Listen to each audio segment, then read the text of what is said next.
trying to expand globally. Long curly hair and a beard, but he ain't Toby Keith. You might have thought it's beef, but we gon' handle that. Stealing jerseys off of the wall like fuck Vanderjack. Okay, he ran with that, and now he's on the loose. Put a little bit of poison in his Jamba Juice. Go ahead and drink on that, just take another sip. Need an appraisal? Shout out to Ron Huff and Dick. The kids loving this, I know you heard it, son. The purpose is perfect, every person we learn something from. Go ahead and come along, we have a little fun. A few questions, how about 31? Ha ha! How about 31? How about 200? Look at this. We did it, guys. Episode 200. And I couldn't be happier with the way this podcast, or what this podcast has become. We still have the dopest intro music. Shout out to Garrett Plummer for making that years and years ago. And shout out to all you guys for listening and telling your friends and continuing to join me on this crazy podcast world that we're in. So I can't believe it. 200 is here. I'm so excited. First, a couple quick shout out to my boy Tone, who is out here just making the dopest shit and just couldn't be a better partner in all this. Thank you, Tone. Shout out to my girlfriend Shire, who's supposed to come before Tone, but that's how much shit Tone is doing for us. My partner in crime on Dead to Us. Shout out to everybody that supports. Shout out, of course, to the Patreons. It's so sweet of you guys to believe in this and kick me some money every month that built this studio. That is, when we built this studio, we had no idea this crazy quarantine coronavirus shit was coming, and thank God we have it, because now I'm hoping that this content is helping you guys get through this tough times, whether you're home, at work, or anytime. I just want to make you guys laugh and make shit better. So this is big. Of course, I had a huge guest planned for 200, but shit happens. I mean, I have a great guest today. I'm actually really excited to have him, and I think you guys are going to love him. But obviously, I had a big plan to have Brad Garrett be 200 since we had Brian Regan, but they're all just numbers now. I mean, they are numbers or not. 200 is big, but it's also like, I don't know what day it is. I don't know what date it is. Like, it's sometime in March. I think I'm recording this on a Tuesday night. It could be. It's 8:34. I mean, I'm just lost. This whole thing is lost. But anyway, we did it. 200 episodes that they can never take away. They will always live on. And that's what I'm most proud of, is like, I've got to interview all the coolest comics in the world. And, you know, one day I hope to have kids and they'll get to listen to what a weirdo I was and the awful shit I did, but also be like, man, he interviewed some of the coolest people in the world and had some of the coolest people supporting him. And it all blows my mind, man. I sat there today signing my book. I mean, I'm still like, I wrote a fucking book and I'm autographing it and sending it out to people. And it's so cool. So this is so cool. I never, you guys know, I said it a million times. I dreamed of being a PE teacher, JV basketball coach. And I knew I'd have a podcast that goes all over the world. I mean, I get messages from all over the world. So this is cool. This is cool. So we made it here. I think I did all the shout outs. Who gives a shit? We'll just keep putting out content. But in all seriousness, thank you guys so much for listening and telling your friends and continuing to listen. And that's it. Let's get this episode started. This is a great episode. This is my buddy Bret Ernst, who was one of the first headliners I got a feature for in Vegas. And he's just a good dude and has always been super cool to me and is currently on my favorite show, Cobra Kai, on YouTube. If you're a Karate Kid fan and you haven't watched it, you should. We talk a little bit about it on here. He's all over season 1. He was cut out of season 2, and he's back in season 3, which he says they're editing, and God, I wish they'd put it out soon, because both times they put it out, I binge watched it all in a day. You just get your free membership for YouTube, and then you can cancel it in like, I binge watch it, and then I cancel it that day. So, sorry, YouTube. You guys are doing fine. But this is Bret Ernst. He's a super funny guy, super good dude, and this is episode 200. And I hope you guys are all healthy and safe, and I love you guys, and Seriously, it means so much to continue to have you guys support. So enjoy this episode, and we'll be back tomorrow with another one. Here we go. And we are back. Another day snowed in the content factory. Trying not to lose my mind, but this is my favorite part of the day, is getting to talk to my friends. And today, one of my good friends, the very funny comedian, he's an actor. You've seen him on Comedy Central, Fox, and he currently plays Louis LaRusso Jr. on my favorite show, Cobra Kai, my good buddy Bret Ernst. How are you, buddy? What's up, buddy? How's it going? I'm good. You're down in Florida, stuck inside too? Yep. Yes, sir. What a good place to be, man. It's nice and warm, and I'm stuck right now with my mom, which is good. Yeah. Because I'm just stuck here, So what am I going to do? It's just eat every day. I know, that's how I've been trying not to eat as much, but man, I just eat out of boredom. It's not good, and my girlfriend keeps making incredible stuff, so it's not going to look good. Well, I came down here to gig, and then I got stuck down here. So. Oh shit! So you're stuck for how long have you been down there? Since last week. Oh man, when do you get to go home? I'm going to stay here, man. I came down to see my mom. Because my mother lives down here. I was in Miami. I drove up to West Palm area, and I'm just here, man. I might as well stay here and ride it out, Yeah, no, I don't blame you. I'm sure your mom loves having you there. Oh, yeah. Yeah. All right, here we go. We'll plow through some of these questions. Thanks again for doing this, man. I'm looking forward to your answers. What else do we got to do, man? Yeah. We got nothing else. That's the truth. All right, here we go. Question number 1. Where are you from, and where's the best place to eat in your hometown? I'm from 2 places, really. Mm-hmm. I was born in Jersey. I went to 15 schools. So I was always moving. Holy shit. So, it's hard for me to say. I consider 2 places home. If I had to count one, I would say South Florida. Mm-hmm. But Jersey's right there. So North Jersey. So I'm going to have 2 answers for this. All right. Well, what kind of place you looking for? No, I'm just curious what you like. Give me. By the way, you can't ask a half a guinea this question. That's true. Well, just give me your best choices. It doesn't have to be one. I won't hold you to it. All right. If you're in South Florida, you want to get a nice sub, a nice sandwich, you go to Las Faldas. It's phenomenal. For chicken wings, I got to go Brews Room, Triple Threat. That place is great. If you're up in Jersey, man, I'm looking it up right now. It's in Cliffside Park. Such a good restaurant. They serve the sweet shrimp. Ooh. Hold on, let me do this real quick. Hold on. I think it's Tommy's. I want to get it right. Yeah. Cliffside Park. Sweet shrimp sounds amazing. No, that's not it. Dang it! What's the name? Wait, I got it. I don't want to mess this up. I recommend this place all the time.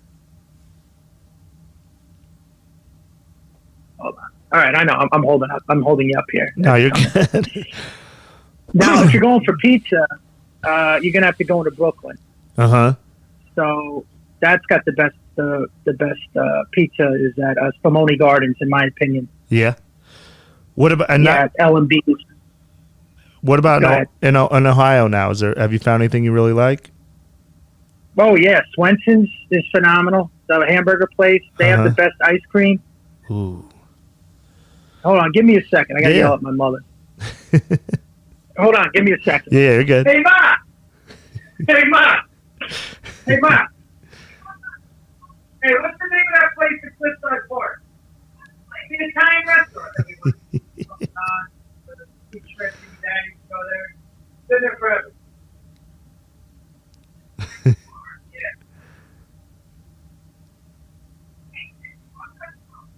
Yes, FK50. I took it there.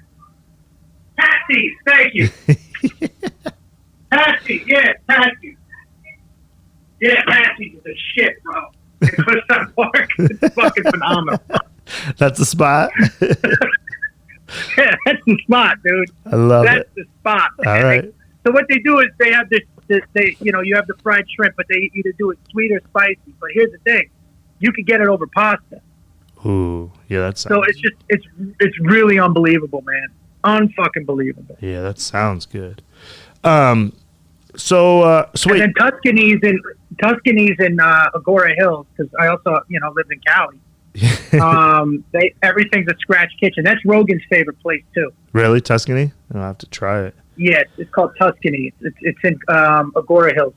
Nice. Or Westlake. Go ahead. I'm sorry. No, you're good. You're good. You gave us some good options. Hell yeah. What was your favorite toy as a child?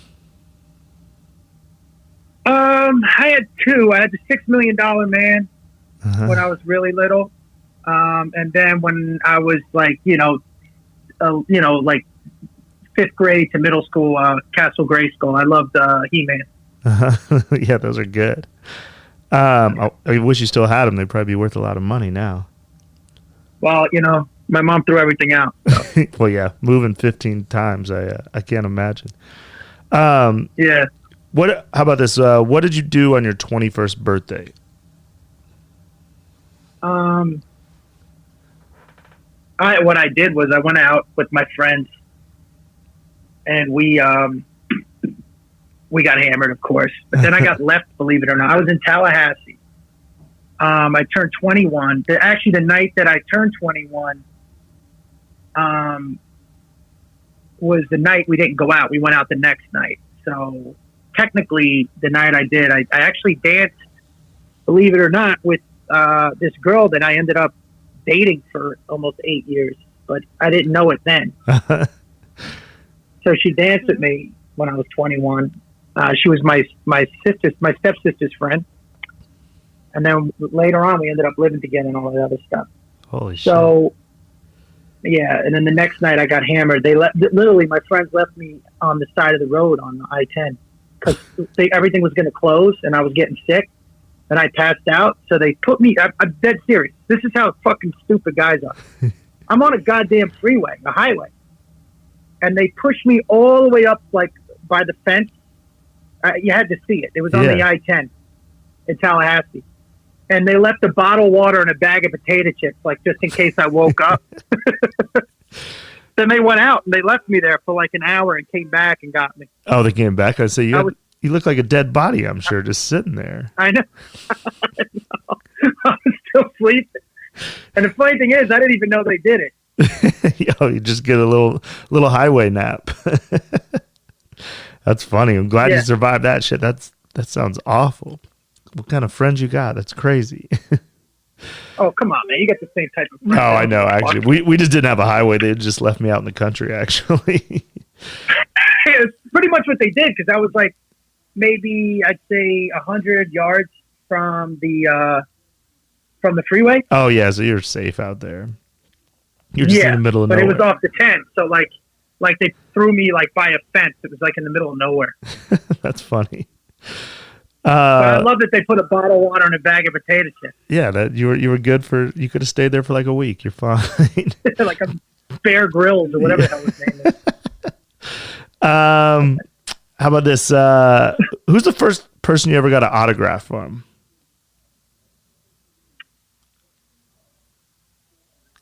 You know what?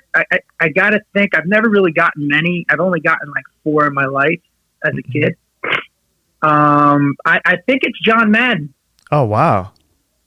That's a good one. Yeah, because we went to see the Redskins play the Giants at Giant Stadium. And I remember Russ Grimm was coming out with John Madden, and they were in a parking lot, and I just ran up to him. I said, "Hey, can you sign this?" That's cool. I would say John Madden. Yeah. I actually 100% is John Madden. That's a good one. Well, then fast forward to life. You've met a ton of people. Who in life have you met that made you the most nervous? Nervous? Yeah. Dude, I would say my wife the first time I met her. Oh, yeah? That's a great answer. Yeah. Well, wait, how'd you meet her? Well, I met her but it was she came to Vegas, and I was like a little nervous because I didn't know I'd like her. You know what I mean? Uh-huh. And then I would say out of everybody that I was ever in awe of, like starstruck, if that counts. Yeah. Does that count? Yeah. because I've met a shit ton of famous people. There was only really one. Well, there was two actually, but one that I was like in awe of, and I couldn't believe we became friends was Roddy Piper. Yeah, that's awesome. And no, I was just like, I was marking out so bad. I mean, just to sit there and look at, I mean, you know, when he came to the Comedy Store, because, you know, me and Simone worked with him for a while.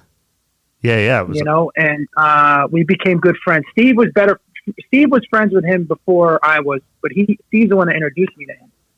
And, you know, I'm not just saying this. Everything. Actually, you know what, dude? The night that he died, I was doing a podcast in Madison where they do comedy on state. Mm-hmm. And the guy asked me, who's the coolest number you have in your phone?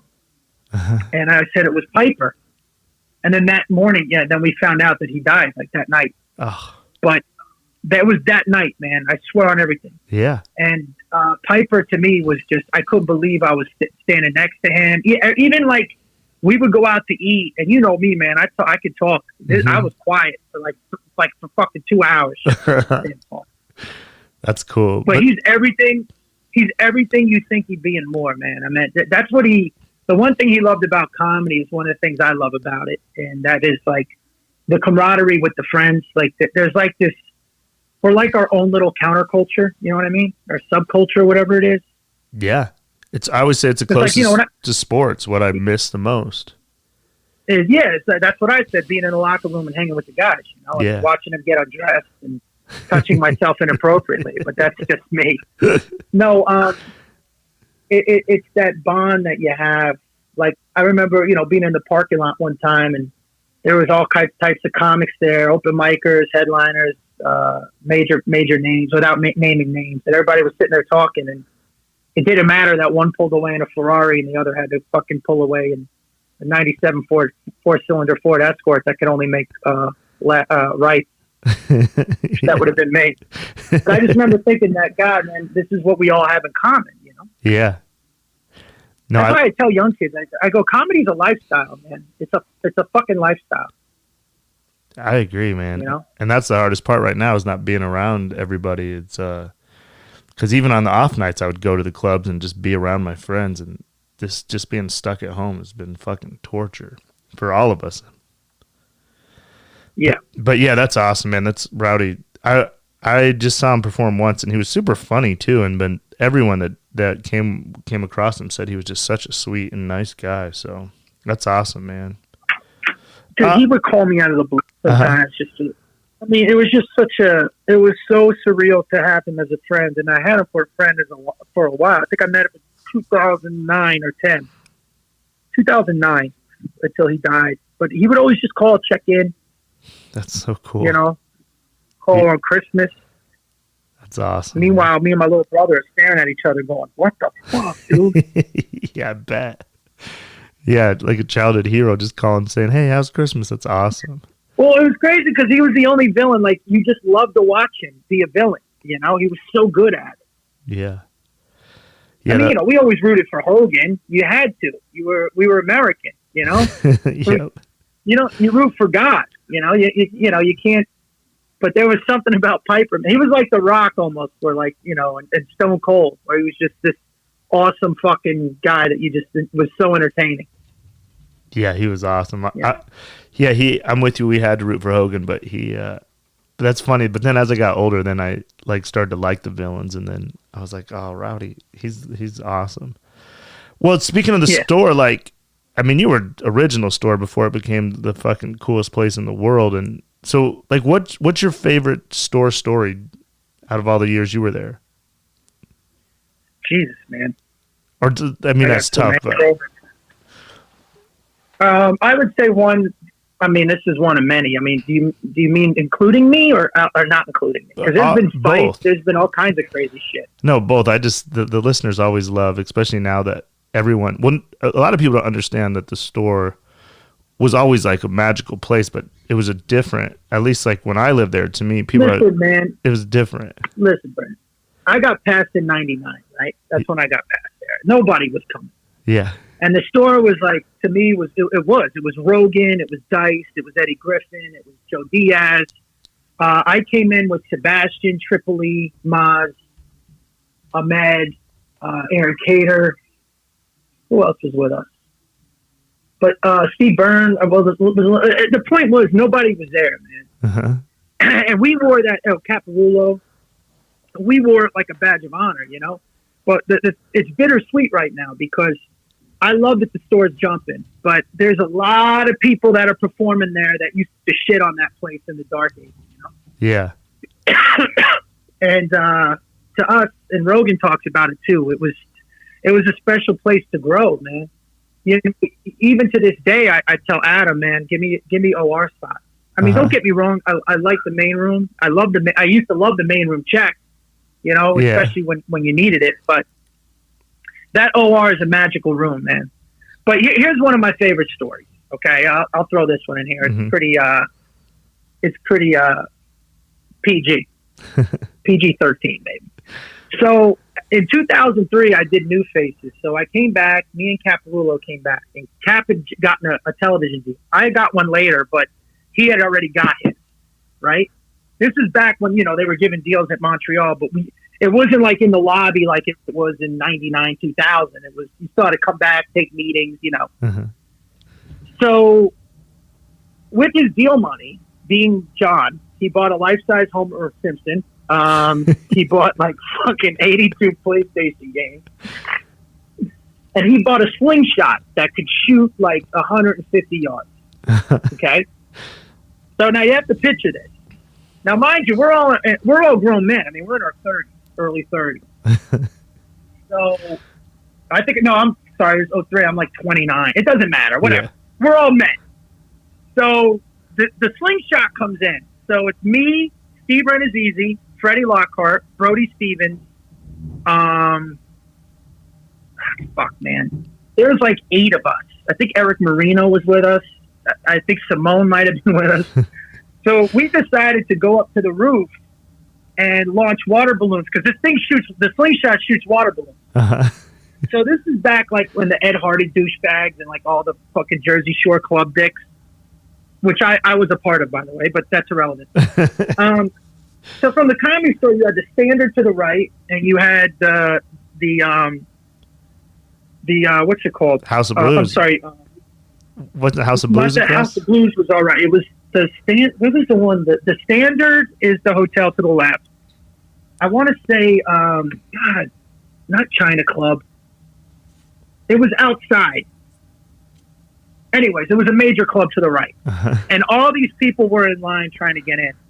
So literally, man, I still remember Renazizi had the cigarette in his mouth because he was working the door, and we were aiming we were just wetting everybody trying to get into the club. Which is awesome. One of the bouncers the roof and saw it was us. So next thing you know, the cops come, and we were hiding like in every nook and cranny of the Comedy Store. I was smart. I went and put a Comedy Store shirt on like I worked there, right? But then people were hiding under the stairs, and the cops wanted to, you know, who the hell's throwing water? But we were all grown men, man. You know? That's awesome. Yeah, I would do that right now as a grown man. I always tell, dude, it was like, so much fun. The adrenaline. It's one of the things like I can't find off stage. So like if there was times in my life too when I was like mid-20s and we water ballooned and then got chased, and then I'd be like laying in a tree and realize it'd be like some 19, 20-year-old kids yelling at me like, come out, when we find you, we're going to fuck you up. And I was like, oh God, these are like kids. If they do find me, they're going to be so confused that I'm an adult water ballooning their car and running. See, we used to throw lines over. Brody had an arm, you know, because he pitched. Yeah. And we would sit up there and try and nail all the way on Fountain. We were trying to hit cars coming down. That's so funny. Yeah, the store back then. I mean, so when the cops come, it's just Tommy, or who do they even talk to? Was it just Tommy? Back then, I don't know if Tommy was there then. It was, I think Duncan was the talent booker. Oh wow, I believe that one.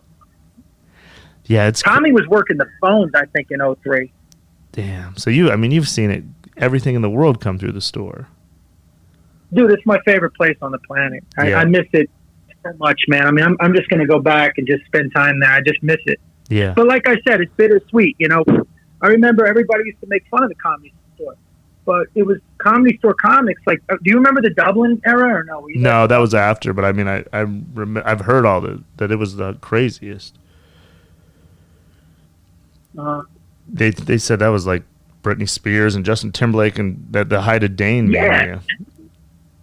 Dude, it was fucking crazy. But Comedy Store Comics really, really killed there because, you know, what makes the store so unique, in my opinion, but I've been there 20 years, is the we don't have an MC, so you're pretty much piggyback, right? So whoever goes up before you, you got to go up. And I've been brought up from everybody from Chris Rock to Dave Chappelle to Dice, you know? Mm-hmm. But getting up in that 1 o'clock hour with like 15 people in the crowd and just starting to be honest. And you know, that's what Mitzi said. And that was her thing. If you ever go to the Comedy Store, look what it says under the booth. It says, you don't have 3 minutes to be funny. You have 3 minutes to be you, right? To be who you are. So the store really brought that out. And you can always tell a Comedy Store comedian. Yeah. You know, they're fearless. You know, they have a lot in common with like New York comics in a sense, like from the cellar, and you know that there's this fearlessness of just let's just say what we want to say. Like if you watch a Brian Holtzman set, you're gonna be like, "What the fuck, man?" Right? This is the craziest, funniest shit I've ever heard. Yeah, but it is to me. It still is. You know, it's still the best club in the country. Yeah, I definitely. It was when I was there. Like the Improv was the hot place, but we would always just go to the store, and then and like you said, between 1 and 2 is when you'd see Don Barris or see Brody or just, and we were just. But see, now all those people that performed at the Improv, though. I'm sorry to interrupt you. No, you're good. Go ahead. No, I'm just saying it was just what you're talking about. It was wild. That was the wild. It was you get to see like people really doing cool shit, and then sometimes you would see. I remember seeing Chris Rock at like 1:30 on stage with a notebook and maybe like 9 people in there, and I'm just like, this is fucking crazy. Well, dude, the difference too, now, don't get me wrong, every club is, I mean, I love the Laugh Factory and Improv as well, but at that time, the Improv was so industry driven that everybody was doing their industry sets there. So, you know, people weren't really risking it. Yeah. And the Laugh Factory at the time was, you know, it still is, it's Jamie's baby. So, you know, there was no hanging out, and the way they do it, they run it more like a professional club. Like there's 4 comics, new show, come on in. You know, the store started at 9 and went to 2, and there was no host, and people just jumped on when they had their little time slot. You know? Yeah. It was always the best for me. Just as a comic, it'll always be to me the comic club for sure. Well, it's crazy too. Like I was explaining to somebody, which if you think about this, let's say you're a fan of you're a fan of professional football, which you are, and I say to you, hey, there's this place where you could go, and you could see Joe Montana hanging out with Dan Marino, hanging out with Aaron Rodgers, hanging out with Tony Romo, hanging out with fucking Dak Prescott, hanging out. I mean, that's pretty much what that is. Yeah. Is you can just hang out there and see what comedy legends that are alive now and in the past. They're just hanging out, having drinks. Yeah. Well, now you can it's see really just a special place. Movie stars fucking hanging out there watching. Now that comics have become so famous, people are like, I was there the other night and it was like fucking Leonardo DiCaprio and Tobey Maguire. And I was like, holy shit, man. Yeah, they're all friends with Mike Young. Yeah. I remember meeting Mike Young through you in the Vegas days, and then he just came through with Saget, and he still had like the most incredible stories of like his name drops were like, not that he was name dropping, he was just telling real stories, and I was like, damn. No, he was name dropping. You can say that. Him and Callan love to name drop. It was a strong resume for sure. Oh yeah. But him and Callan are 78 years old, so yeah. No. How about this? What's the weirdest thing you've ever had happen with a roommate? I had this dude, man. I had this bitch ass roommate one time, man. This dude used to circle the cans, like, of his food. Right? So I just used to move his cans around. So he would freak out. And but he didn't know I knew, and then he would like count it. He would take inventory, but it would always come out what he had. But he tried to do it so like if I took something, like it was his cabinet, you know what I mean? Well, So I always thought that was hilarious. Was he a comic? No, hell no, man. Oh, as I say, that's awful. I never lived with a comic, man. I had my girlfriend for 8 years, and then I lived by myself, and then I lived with my brother, and then I lived with my wife. Yeah. So I was never rooming with comics. This was back, when... I mean, dude, my roommates have usually been my friends, and so, I mean, I have a shit ton of fucking crazy stories with that type of stuff. But we were doing a lot when, we had a lot of shit going on in our townhouse. I bet. Well, speaking From about speakers to fucking everything. Oh, I bet. Well, speaking of girls, what's like the weirdest or craziest thing you've ever done to impress a girl? To impress a girl? Yeah. Fucking bought an engagement ring. Good. That's what I'm going through right now. You have any advice for me on that? Yeah, man. Right now, my marriage isn't, it's dissolving right now. But what I would say is, you know what, dude? Just make sure she knows you're a comic. Yeah. She's okay with that, because it depends. How old is she? 31. How old are you? 42. All right. Yeah, you're in a good zone. Yeah. So she's good. She's good. We've only been together a little over a year, but because I definitely know what you're talking about. Just in the past, the relationship problems I've had is just like they don't understand. Sometimes when it looks like I'm goofing off, it's like really when we're networking, getting shit done. But it has ruined a lot of relationships in the past for sure. But it's hard, man. I mean, I lasted almost 10. I lasted 10 years. Yeah, but it takes its toll, man. I mean, like I said, it's a fucking lifestyle, dude, and it's a lot to deal with. People don't know.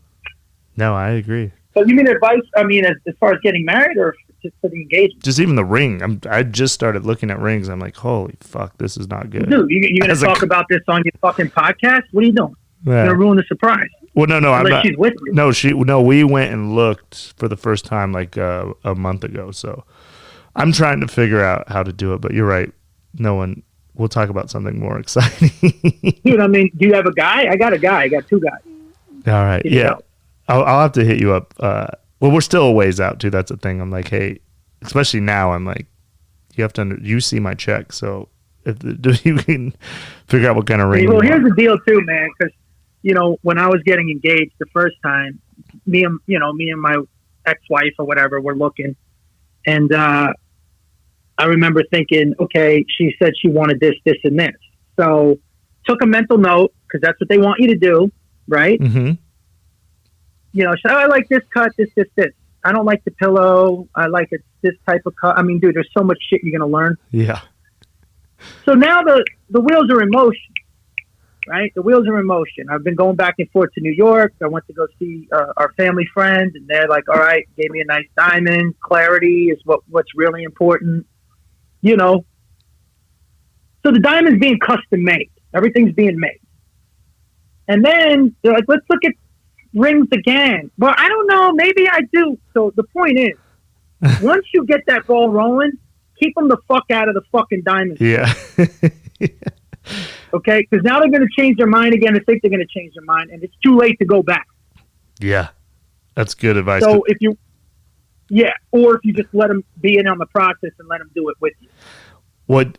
I'm doing just about everything you said, and then she sent me what she liked, and then we went to the store to look for it, and then she decided she liked something totally different. I was like, you just told me 2 days ago. That's what I kept telling her. You need to keep going to the store and figure out what you really want and that'll just buy me some time anyway to get more money. But I'm like, let's figure out what you definitely want. Here's the other thing though. You don't worry about carats. Anything under 2 carat, worry about your clarity. Mm-hmm. That's what you really want. All right. All the diamonds are going to have flaws. It's bullshit. You want me to give you some really good advice? Yeah. Sit down and watch Blood Diamond with her. And if she wants a ring after that movie, then you got to reassess what you married. All right. Well, that's what we'll do tonight. I'll say, babe, I got to move. Say, oh, honey, listen, you love DiCaprio. And it's just how awful the diamond trade is and where the diamonds come from. And all right. I'm on it. That's perfect. What moment in life were you the most scared?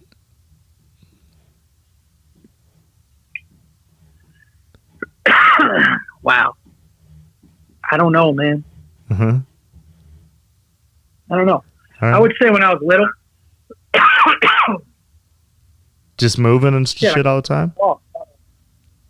No, when I was little, because, you know, we lived in a pretty bad area at the time, and my mom was by herself. So when I was a kid, I was always afraid. Like, she'd go to the laundromat and shit, and I would follow her with a bat.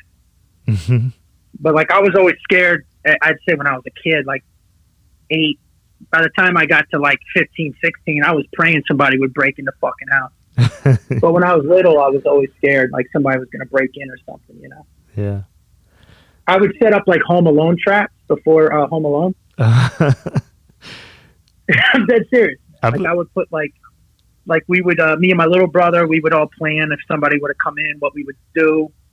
I remember taking, I saw on Death Wish that he made a board with nails in it that he put on the windowsill in case somebody tried to crawl in. So I made one of those, put it up there in case somebody wanted to try and get in the window or something, you know? And nobody ever tried you? But I would say when I was, say what? Nobody ever tried it, luckily?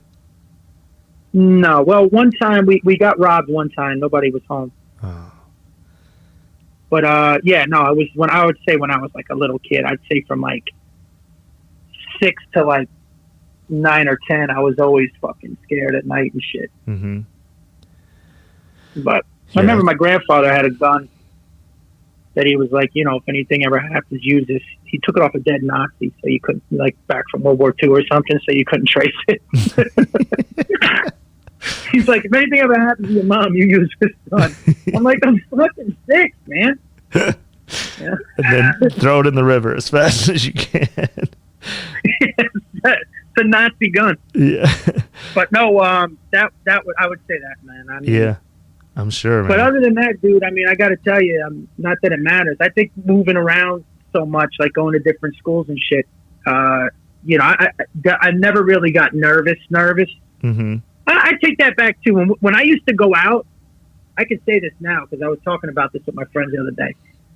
I don't know if you were like this, but, you know, I had a lot of friends that were knuckleheads. So they would be like, yo, let's go to the club or something. And you kind of knew something was going to happen, but you went out anyways. But even though I was standing there, I was kind of like, I always had like butterflies. Like I knew something was going to happen, if that makes sense. Yeah, for sure. Well, I would go anyways because I'm stupid. Yeah. Well, I got, the more I grew up, I reacted to those butterflies instead of waiting. Because in like my dumb small town, a lot of times guys would just be like, well, end of the night, we can't fuck anybody. Let's fight. And just like dumb shit like that. And as I got older, I was like, oh, instead of waiting around to watch, I'll just hear about this tomorrow. But I definitely know what you mean. You can feel it if you, at least for me, and it sounds like you're the same, but I can just still to this day kind of have a feeling when something's going to happen. And it almost always does. And I've done better at just leaving before it even happens, because I'm 42 years old. I don't need to be in any of this shit. Nah, man, of course not, bro. Yeah, dude, sometimes too, man, it's crazy. Like, you know, like even when I played football, I never got nervous before a game. Mm-hmm. It was more like, let's hurry up, let's kick off. Like, yeah. It wasn't anxiety, it was more anxiousness. It's the same thing with stand-up. Like, it's so hard for me to sit there and have the opener and the middle go, you know? Mm-hmm. And then you got to go up. Yeah, I feel the same. And you're like, fuck, man, let's kick off, let's go. People always ask type of anticipation.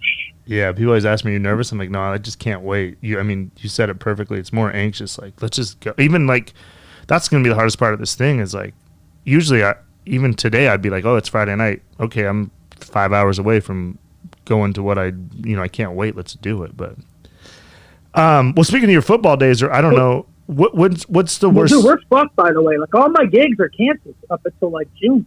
Yeah, that's what the club's announced till May 11th. So we're It's not, and that's wishful. I mean, it could go either way, but we, I don't know what the fuck we're gonna do. So you're canceled all the way through June.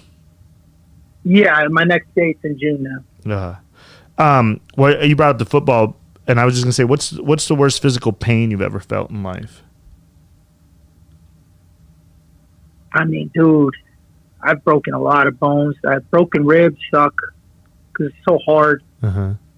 It's between broken ribs, and I'll tell you right now, man, we were playing Robert Morris in Pittsburgh, and it was freezing out. And I was going in. I was a strong safety in college, and I was going in to and then at the last second, the whistle blew, and like you give yourself, the guy that I was blocking with, we kind of like a last second hit, you know what I mean? We were stalemated, but he was actually getting the best of me. And we hit helmets, but my fucking finger, my right ring finger was in between the helmets, and it smashed my nail and the top of my finger. But it was so fucking cold out, dude. And it was just throbbing. And that was in the first quarter. And it was just awful, man. I still remember it was because the nail split, It was, and it was like this sharp throbbing pain that I was I understand why Ronnie Lott cut his finger off. God, that sounds fucking, broken finger. But that's physical injury pain, physically, that and broken ribs, man. I've had my ribs broken. And that sucks, man, because it's so hard to breathe and even to walk. Yeah, you can't do shit, right? They just have to heal on their own. Yeah, man, you can't really set it. My ribs are fucked up on the left side, but I just, you can't. You can't really set them. You just got to be careful. But it's one of those things. We have a sunburn. Everybody smacks you where the sunburn is. Yeah, it's the same thing, man. Because those ribs, man, they hurt for fucking weeks. Dude. I bet. Weeks. You had a rib pop out one time, and it gave me the worst fucking back pain. I didn't know what happened, and then they're like, "Yeah, when your ribs popped out," and I was like, "This fucking," so I can't imagine. How did that happen, dude? I don't know, man. I was 21, and then all of a sudden I woke up with this bad back pain, and I couldn't really move, and then I went to a masseuse, and then she's like, "Yeah, and she popped it back in," but I honestly have no idea how it happened, but I'll tell you what, it fucking hurt. So I can't imagine full breaking the ribs. Well, when you played football, who's the best football player you ever played against or with? Shit, man. I mean, I played my high school ball in Fort Lauderdale in Broward County. So, I mean, dude, there's a shit ton of. I mean, the receiving core at Dillard High was Jonathan Carter, Frank Sanders, and Isaac Bruce in high school. Yeah. I would say in college. This is a dude that played at Hampton. Mm-hmm. He was an offensive tackle. I can't think of his name, man. But he was one of the best players I played against. Mm-hmm. And believe it or not, I also played against Cena. John Cena played at Springfield. Oh, really? Connecticut. Yeah. But I don't know. I played against him. I also played against. Who I would say is Andruzzi. The defense offensive guard for the Patriots. Oh yeah. He was playing at Southern Connecticut when we played there. When we played against them. I think it was Southern Connecticut. I would say in college, but I didn't know it at the time. Yeah. But high school is crazy. Henry Crockett was that. Remember Zach Crockett? Yeah. Henry Crockett. Yeah, Henry, because I was a tight end in high school, and he was a linebacker. Yeah, I'm sure. He was really tough at Philly. Yeah. I'm sure down in He Florida. was really tough. The high school down in Florida, I'm sure it was stacked. Oh, yeah, dude. It's crazy. Yeah. What's your go-to fast food order? I mean, shit. Chick-fil-A is dope. But that's more recently. I mean, if I had my wish and I knew that, health reasons, and I could do a double Whopper with cheese, I think, all day. Yeah. And when I was a kid, it was McDonald's. I used to get the same thing: 6 chicken McNuggets, a Big Mac, fries, and a cheeseburger. Damn.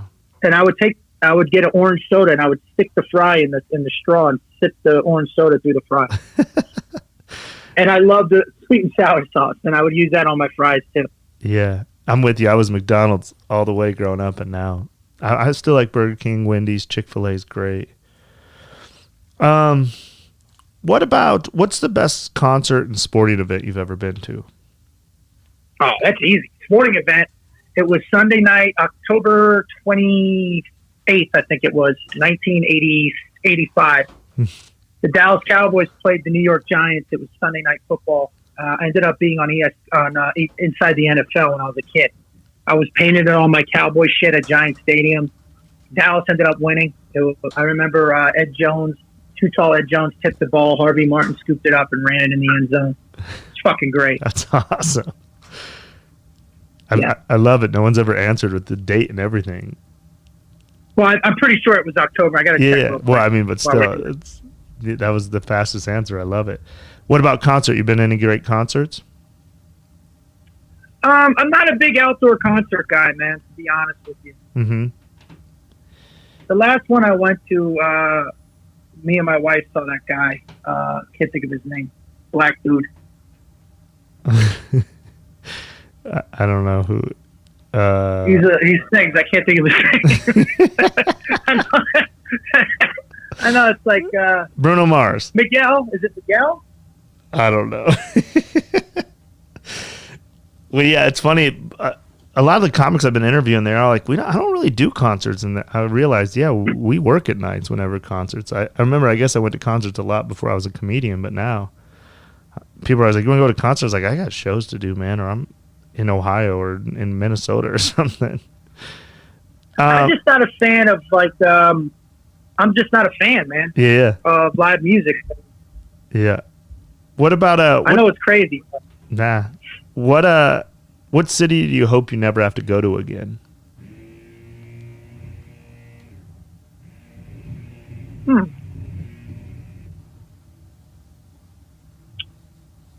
know what, dude? I don't know. Nothing? That's crazy. It's a good question. There's no towns where you're like, man, these shows suck. I never want to come back. No. No? Not at all. Yeah, that's good. Yeah. I really don't think there is, man. This is it. It was 28-21. No, wait. Is that it? No. But this was it. So in 1985, I think that's the last year we won a division. Was it the 28-21 or the 30-29? Take a look. Let's take a look. So wait, I'm sorry. Go ahead. Keep going. Did you record yourself on Inside the NFL? Did you have it? Yeah, I have it. Oh, that's awesome. I have it. It's on my Facebook. Oh, sweet. What was your first crazy LA Hollywood night where you're like, I can't believe I'm hanging out with this person or at this party? Or is there one where you're like, this is crazy shit? Nah, Mike not Young, really. I meant Callan's there, Mike Young. I just remember being in awe when this ain't it, October 6th, ain't it? Yeah, that's it. October 6th? No.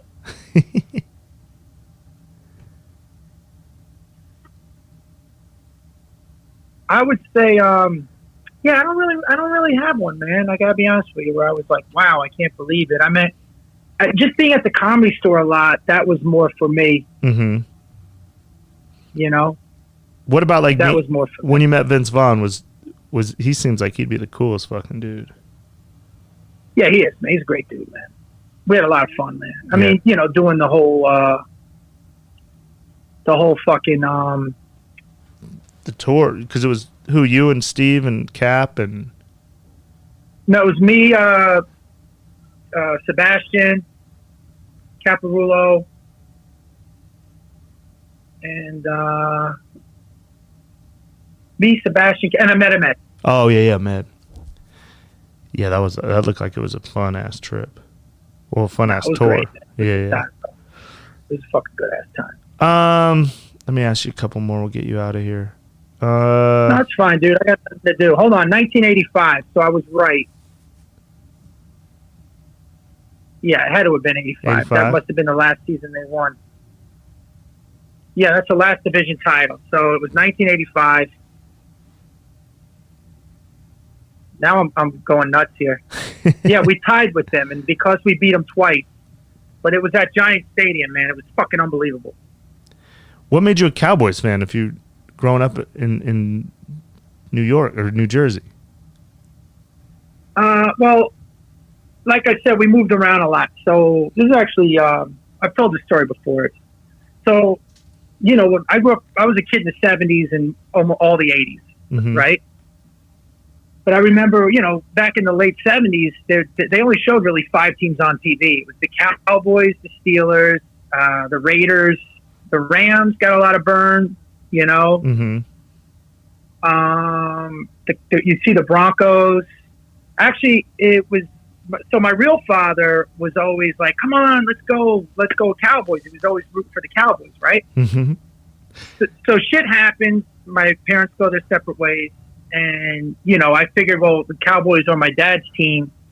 They'll be my team. It would kind of be our thing. And I mean, I was all into him. Like, I'd call him up, be like, "Yo, we just drafted Jim Jeffcoat." He's like, "That's great. Put your mother on," right? So after we lost to the 49ers the first time on the catch, that game, I called him crying, and he was like, "You know, why you always tell me about the Cowboys?" I'm like, "Cause, you know, I thought that was our team." But he's like, "I like the Giants. I don't like the Cowboys." Yeah, I didn't know he was a degenerate gambler. You know what I mean? So like every time we were rooting for the Cowboys, it's because he had money on the game. I didn't know that was his fucking team. That's funny. Yeah. So I just stuck with him. I had put so much into him. Yeah. You know? And now you're a fan for life. What do you think of this Cowboys? Yeah, dude, I love the Cowboys. Yeah, I'd say you're one of the most diehard fans I know. You, Jill Kimmel, Cousin Sal, there's a few people in my life that are just super Cowboy fans. I got to go to the new stadium. I heard it's incredible. Oh, it's great, man. I went to the season opener this year against the Giants, but I had been before just as a tour. It's cool, man. I miss the old Texas Stadium, but you know, it is what it is. Yeah. I miss like going to the vet and like I used to go to the vet in a Randy White jersey and eat Man in Philly as a kid. That's brave right there. You know, yeah. Well, Giant Stadium wasn't as bad, but you know, I was of that ilk anyway. So like, I'm talking shit, and there's a shit ton of Cowboys fans there too. Yeah, they travel. You know. Yeah, when the Cowboys came out here, Cowboys and Steelers fans, man, they travel like nobody else. Little Packers fan. Yeah, but I'll be honest, a lot of Cowboys fans suck though, man. Really? Yeah, they're corny, dude. Yeah. I just hate the Patriots fans. I've come around on the Cowboys fans. Patriots ones are the ones I think are fucking corny. And I think they're about to disappear. Boston fans in general are fucking rough. Yeah. You know? Let's see, what else do I got for you? What's the weirdest or craziest thing you've ever done for money? Besides stand up. Or did you do any crazy stand up shows? I mean, yeah, Sebastian talks about it in his book, but me and him did one in a boxing ring one time. Oh, yeah. In fucking Modesto. That was awful. I'm trying to think. I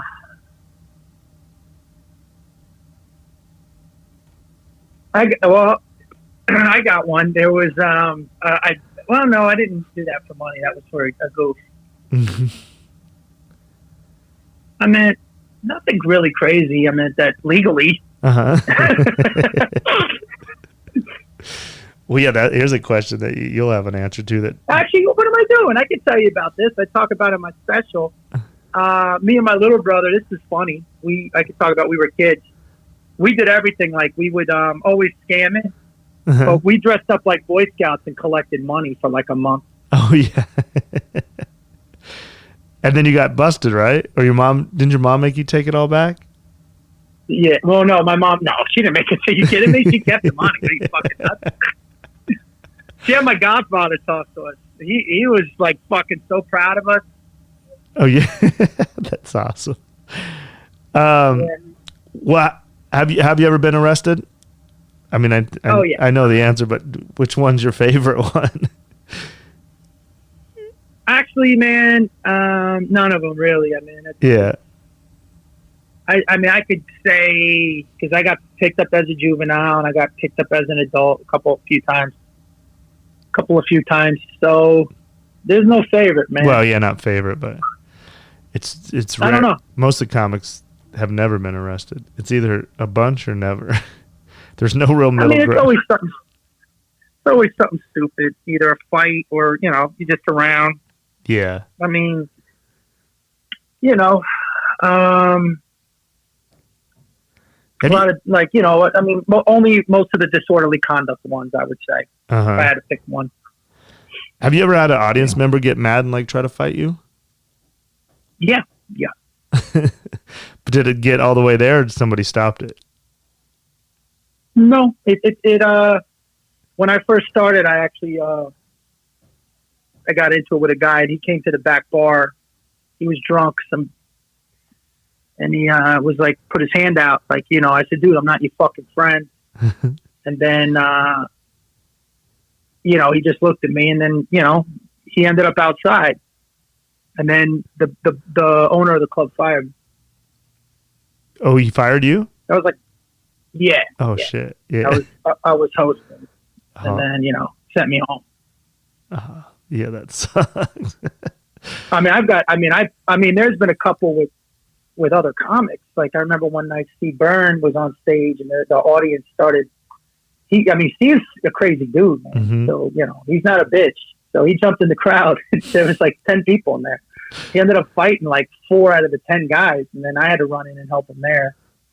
Oh, and then, shit. but I never started anything. Yeah. Well, no, I just sometimes these audience members, I've seen it happen where they just feel entitled. I had it happen to me the other night. This guy just out of nowhere just goes, "You're a fucking asshole," and I was like, "Who are you talking to?" And then my girlfriend got all worried because I never really get upset, but I was like, "Man, who the fuck are?" And she's like, "You kind of squared off on stage." He's like, "We can go outside." I was like, "I'm in the middle of a fucking show." But I said, I'll fucking take your little scarf and strangle the shit out of you. And everyone got all weird. But I was halfway through a headlining set, but I was like, I don't know what got into this guy, but I don't know where. I was like, man, fuck this dude. Dude, these people are nuts, man. At this point, at my age, bro, the last time I told this dude, I said, you think you can kick my ass? He said, yeah. And I'm like, then why fight? Yeah. you won. Yeah. Yeah. And there's no way I'm rolling around on the concrete with a 30-something-year-old kid or a fucking 20-something-year-old kid. It's just not going to happen. I can barely lift my arm over my fucking head right now. Yeah, trust me. That's what I told her afterwards. I was like, God, that was a stage. I knew I said, I don't want to fight anybody. I got these fake teeth. If these teeth get knocked out, I said, you'll break up with me in a second. They have these little chiclets under that are awful. Should break up with you?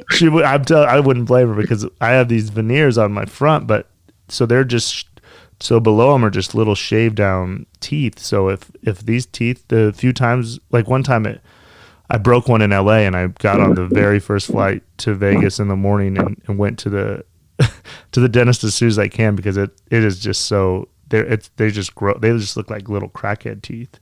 And they're expensive as fuck, so I'm not fighting unless someone does something to my girlfriend or family member where I have to fight. But I'm not doing it to put on a show for sure. Dude, that's why, man. I'm saying being in your 40s, man. It's so fucking great. Yeah. Because nothing's expected of you now. Look, man. People sometimes think I'm a lot younger than I am, so it's great when you let them know, look, you're 21. I could be your dad. let's just have a drink and calm down. Oh, that was one that just happened to me too, man. That just happened to me, man. I was down here with my friends and we were out, and this girl came up to me and she goes, "You're a comic?" I said, "Yeah," and she gave me a hug, right? Uh-huh. And as she gives me a hug, this guy comes over and he's like, "Yo, man, get your fucking hands off my girl." Ugh. Right? And then I'm like, "Yo, dude," I said, "Relax, man." He's like, "Don't fucking tell me to." And I said, "Hey, man." And she's like, she was looking at him like, it was her fault. Mm-hmm. Then I said, I asked him how old he was. He goes, he was fucking 50. I Oh, go, shit. are you serious? He goes, yeah. I go, dude, you look amazing. I said, listen, man, I'm a comic. She just came up to me and then she explained it to him and he was still a little riled up. I said, listen, how about this? How about I'd prefer to buy everybody a drink and we can all just fucking calm down. What a The guy great, looks phenomenal. that's so funny. What a great way to diffuse the fight. You look amazing. No, well, I mean, because the girl couldn't have been more than 30. Yeah, And yeah. this guy was, you know, she was beautiful. And then, you know, I'm like, dude, really? Good for you. You know, like I'm proud of him. Yeah, that's West Palm, right? Isn't that how it is all over West Palm? Yeah, this was actually Delray Beach, man. That's But awesome. it's funny because, like, I don't get angry. I can't get angry like I used to. I don't want to. It's tiresome. Yeah. No, it's growing up, I think. That's how I am. Like, I don't even the day after when I felt like I was in the right, I went for a long walk. I was like, what are you doing? Just fucking, what are you doing? If I get kicked out of comedy work, Yeah, to it's so ruin my stupid. fucking life, like just check your ego. And I was just disappointed in myself. Well, see, but here's the thing, man. I don't know in your case. For me, it's like it's almost like this thing where you really feel like somebody's going to swing on you. You know, so you just posture up and you get amped up or whatever. And then, but that used to be, now I'm not as angry anymore. Like I could really see how people walked away back in the day, Yeah. No, you know? And look, man, I tell people, man, I mean, look, I said it in my act, but it's true. I couldn't tell you how many fights I've been in my life, but I've got about 19 strong losses, like fucking epic. And I know what it's like to get the shit beat out. I've got my ass kicked a lot. And while it's happening, you're like, God, this could have been avoided. Yeah. Yeah. Live and learn. Yeah, man. But Wait, when you're young, you know, you're all lift up all the fucking yeah, man. I have to remind myself I'm not young. That's for sure. So what's the update with Cobra Kai? Is there, are you guys filming or, because I love, I mean, I was so happy to see you. I remember texting you like, holy shit, man, it was so cool to see you on this show. Because Karate Kid may always be my favorite movie. So is there going to be another season? Yeah, well, we wrapped on season 3. I'm in all of well, you know, I'm in season 1. I'm not in Yeah. season 2, but I'm in season 3. So So I didn't know what was going on with season 2 because apparently I was in hiding after what I did in season 1, which was awesome. which sucks. Well, I mean, it was awesome to watch, but yeah, I would have much rather seen you in season 2, but I Dude, wish. it was so fucking. That's what happened at Weeds too, man. When I was at the end of Weeds, in season 2, I was at the end of season 2, beginning of season 3, and you know, when I killed her husband, there was a rumor that I might not have killed her husband. So when he showed up in the fucking pond or lake or whatever it was, then my character was over. Yeah. So sometimes the storylines are like, fuck, man. Yeah. Well, do you know when they're going to release this? They should release it right now. I'd fucking binge watch it. Both times. Yeah, I mean, it's still editing. I just did some ADR for it, so I know they're still editing it. Really? Yeah. It was. So how, that just something you auditioned for and came out of nowhere? Or? Yeah, I just went in and got it. I mean, an audition for it. But I think it was out of a request. Yeah. But Cause who knows, man? you fucking nailed it. And it was so, if you guys listen and haven't watched it, now's the perfect time to binge it on YouTube. And it's, like I said, both times it came out, that was my day. I just watched it straight through. It's really the only show YouTube has, man. Yeah. Which I'm surprised because it did so well. Well, it's crazy because I think from what I heard, is they outbid Netflix for it. And then the guys that did it was the people that directed and wrote Hot Tub Time Machine and Harold and Kumar. Mm-hmm. And Will Smith executive produces it, his company, because he owns the IP on it. Remember, he bought it for his kid to do it. So Wow, it's dope, man. I can't wait. Tell them to edit. The world needs it right now. I would love to binge dude, watch I mean, they can watch my special, dude. I know people. Yeah. That's free. I put that out for free. What, it's just on YouTube, or where can they find it? Go to Brett Comedy, Brett with 1 T, comedy.com, and you can watch it there. Yeah, go watch the special, and then hopefully, well, there'll definitely be some road dates in the future, but who knows As of when. right now, dude, my House of Comedy, not House of Comedy, I was going to be in Vegas next. Is it this weekend? What's the date? No. Oh, shit. No, the 26th I was supposed to be there. Where at? 6 days I was supposed to be. I was doing the foundation. Oh, foundation. But then the next night I was flying to Arizona. I was doing Copper Blues Live, man. Which is that gig got canceled. Yeah. Well, is that place good? Yeah, it's great. It's a cool.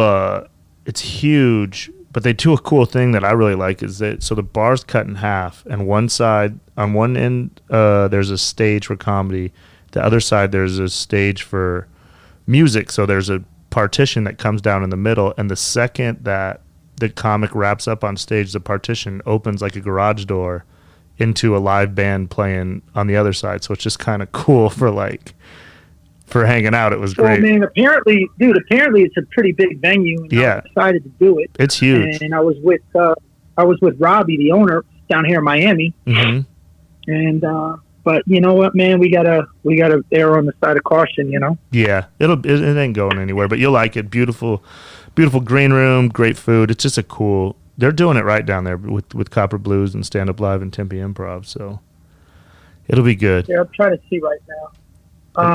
My next date that I got that hasn't been canceled, hopefully. Yeah. Yeah, if you go to Bret Comedy with one T, BRET comedy.com, Bret like Brett Favre, but with one T. Yeah. You can go to the bottom and just see the upcoming dates. And all my pending dates in May are gone, man. Yeah, it's just everything's getting pushed, dude. Yeah, it sucks.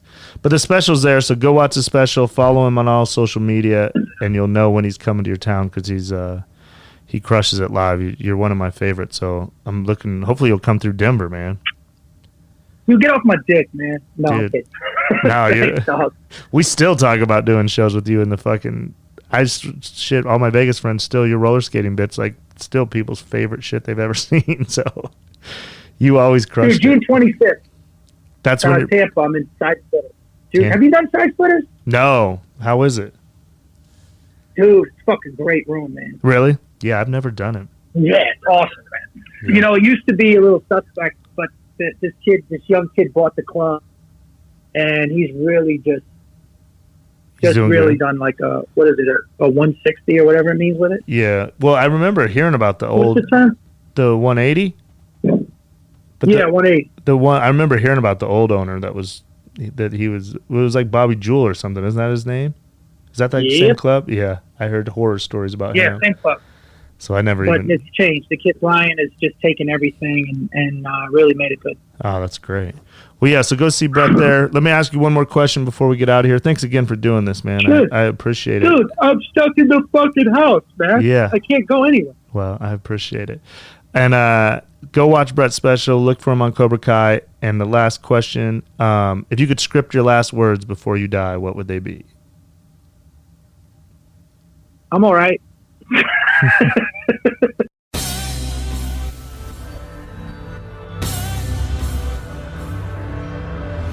Brandt Tobler trying to expand globally. Long curly hair and a beard, but he ain't Toby Keith. You might have thought it's beef, but we gon' handle that. Stealing jerseys off of the wall like fuck Vanderjack. Okay, he ran with that, and now he's on the loose. Put a little bit of poison in his Jamba Juice. Go ahead and drink on that, just take another sip. Need an appraisal, shout out to Ron Huff and Dick. The kids loving this, I know you heard it, son. The purpose is perfect, every person we learn something from. Go ahead and come along, we have a little fun. A few questions, how about 31?